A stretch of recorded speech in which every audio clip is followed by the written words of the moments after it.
buhay. Lahat ng bagay may dahilan kung bakit pa tayo'y patuloy pa ring bumabangon.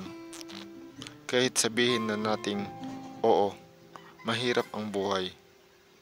Pero kinakaya pa rin natin, di ba? Basta wag ka lang magreklamo. Tuloy mo lang. Ituloy mo lang ng ituloy. Hindi mo na namalayan, nalagpasan mo na pala. Na mapagod ka, pahinga ka lang. Tapos gawin mo ulit.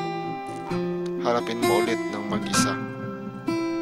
Minsan natutunan ko, hindi lahat ng oras andyan sila para sa'yo. Kailangan mong matutunan kung paano harapin iyon ng mag-isa. Ano?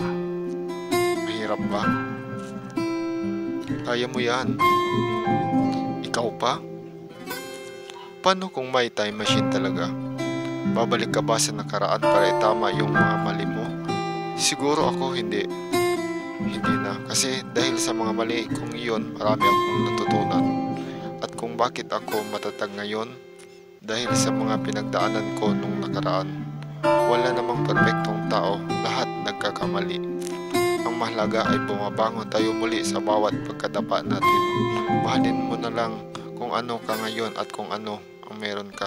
Dahil kung patuloy tayong kumakapit sa nakaraan, baka ang mga bagay na meron ka ngayon ay hindi mo na mapapahalagahan. Alam mo, isa sa mga natutunan ko, people will always judge you no matter what you are, who you are, what you do, successful ka man o hindi. Wala na yatang nakakatakas sa sistema na ganon. So what you need to do is do what makes you happy and don't care about anyone.